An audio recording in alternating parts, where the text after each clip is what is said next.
আমানার রাসূলু বিমা উনজিলা ইলাইহি মির রাব্বিহি ওয়াল মুমিনুনা কুল্লুন আমানা বিল্লাহি ওয়া মালাইকাতিহি ওয়া কুতুবিহি ওয়া রাসূলিহি লা নুফাররিকু বাইনা আইদিহিম মির রাসূলিহি ওয়া কালু সামিনা ওয়া আতানা গুফরানাকা রাব্বানা ওয়া ইলাইকাল মাসির।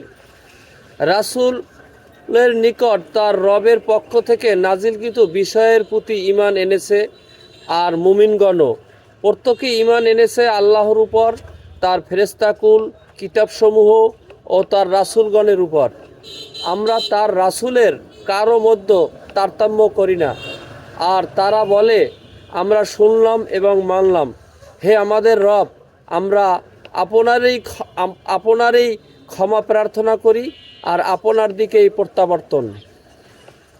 সূরা আল বাকারা আয়াত 285।